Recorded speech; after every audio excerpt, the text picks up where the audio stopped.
스님 반갑습니다. 예, 저는 올해 27살이고요. 제가 대학교 들어와서 이렇게 연애를 이렇게 했는데 힘들 때 항상 이렇게 또 옆에 있는 사람을 찾고 또 혼자 이렇게 견디려는 노력보다는 옆에 사람이 있었으면 좋겠다. 그래서 연애를 계속 했었어요. 예.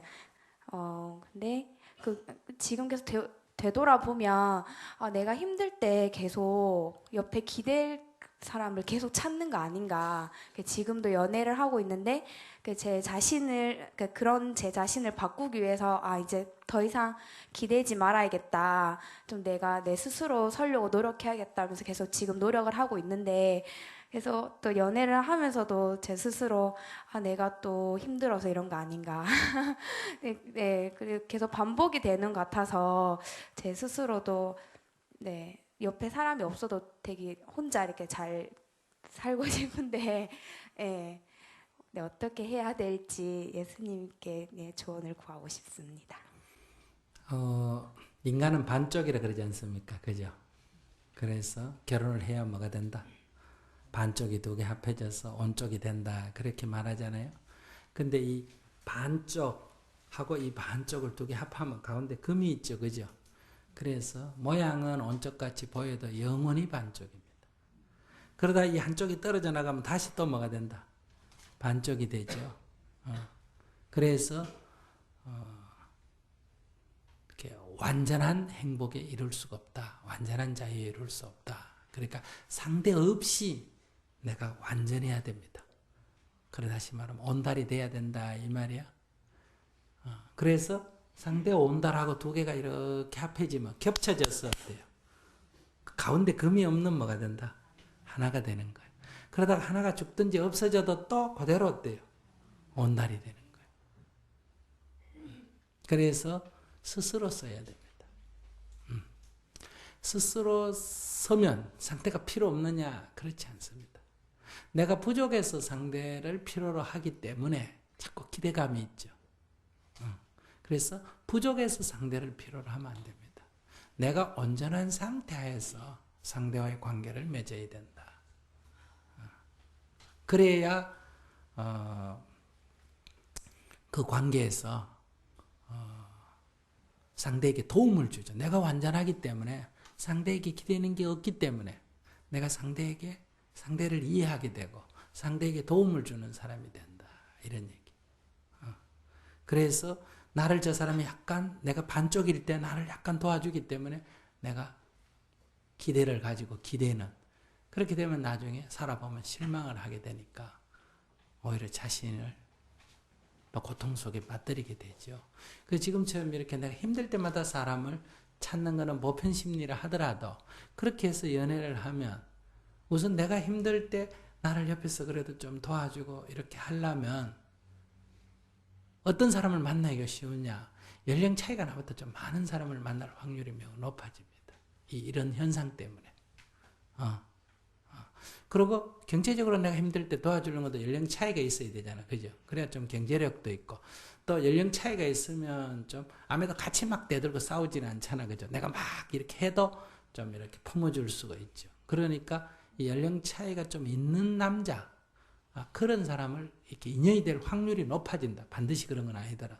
만약에 나이가 비슷하더라도 좀 그런 사람에게 자꾸 내가 끌리게 되는 거예요. 좀 의젓한 사람을 끌리게 됩니다. 근데 이렇게 이제 결혼을 하든지 안 그러면 어쨌든 이렇게 되면 이제 내가 좋아하는데 상대는 또 나를 그냥 힘들어 하니까 도와주기만 했는데 나는 괜히 좋아하는데 상대는 또 나를 안 좋아할 수도 있고. 그래서 이게 갈등이 될 수도 있고. 그래서 결혼을 했다 하더라도 이렇게 나보다 나이가 좀 많거나 안 그러면 나보다 의젓한 사람하고 만나 놓으면 평생 의지하는 것도 있지만 평생 종살이를 해야 돼요. 그런 사람 내 말 잘 들을까 안 들을까? 안 듣죠. 그러니까 내가 어려워하니까 돌바는 주지만은 진짜 진정한 대화는 안 돼요. 늘 이게 위계가 생긴다.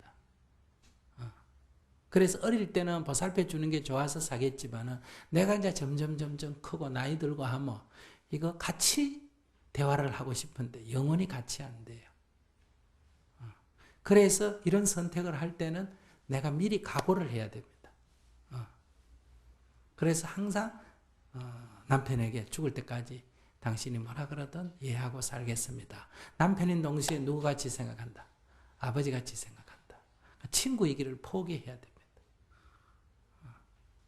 근데 또 다른 한쪽은 또 딴 친구들 보고 또 친구도 같이 되려고 하면 여기 이제 갈등이 생긴다. 이거예요.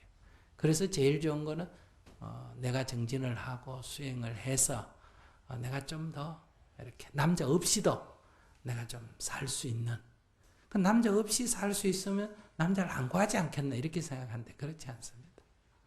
그렇게 완전한 사람끼리 또 서로 만나면 훨씬 관계가 부드러워집니다.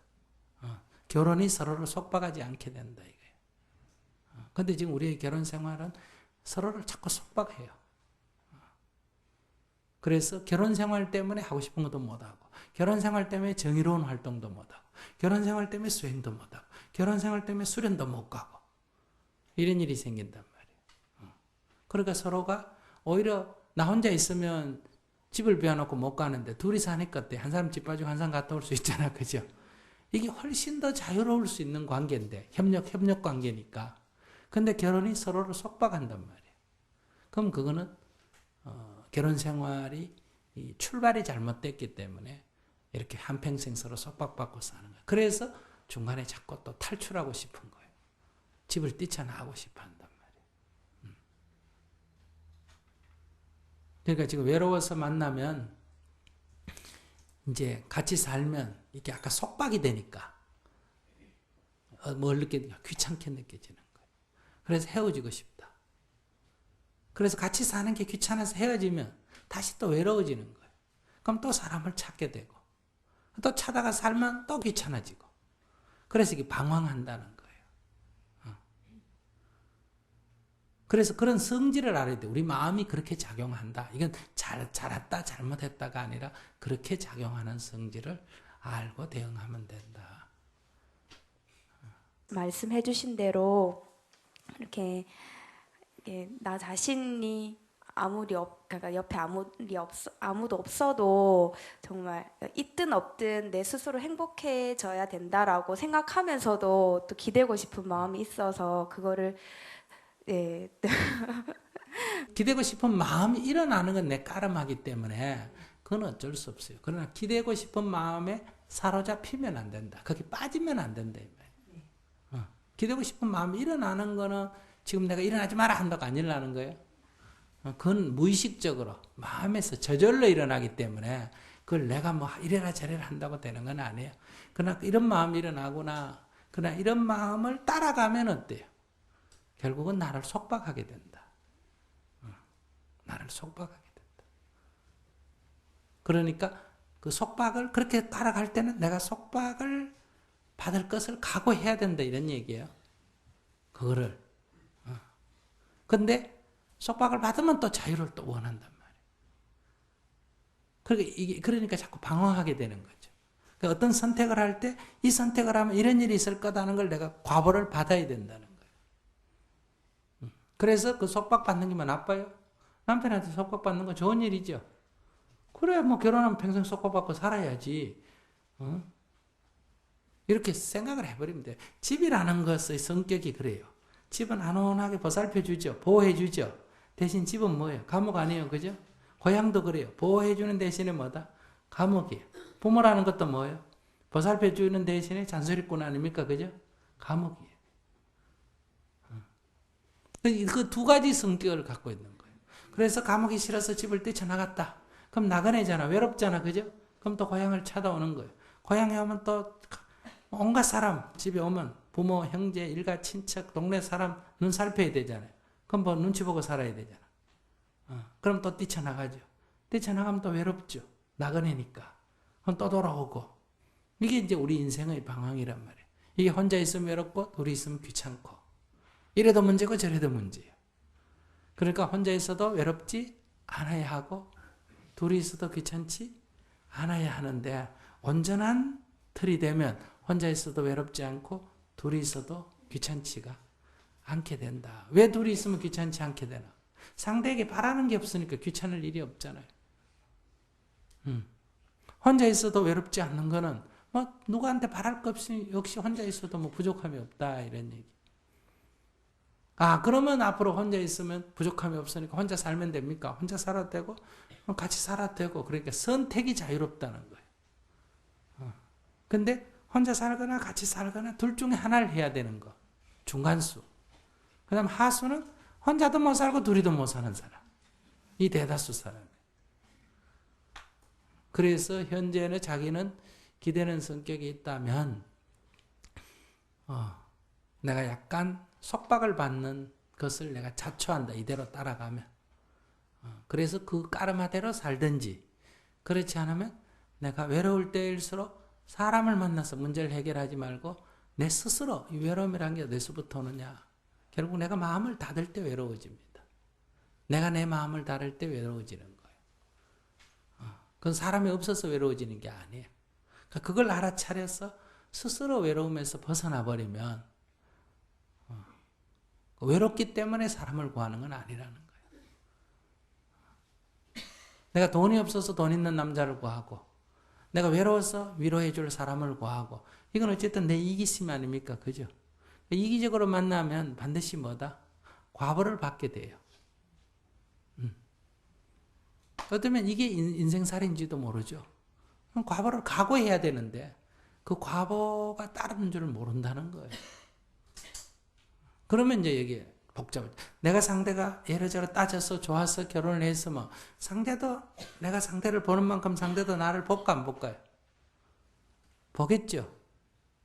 아, 내가 남자를 사귀면서도 좋다고 하면서도 자, 저게 앞으로 저게 장래가 어떨까?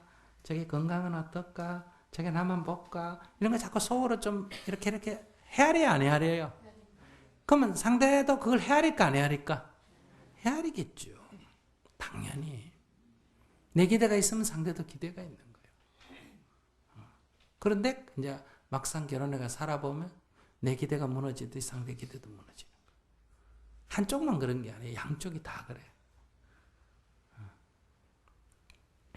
그렇기 때문에 상대에 대한 이해, 내 기대를 갖고 있는 것만 버리라는 게 아니라 상대가 기대를 갖고 있다는 걸 이해해서 상대가 실망할 때 실망할 만하다는 걸 내가 인정하고 그걸 받아들여주면 좋죠.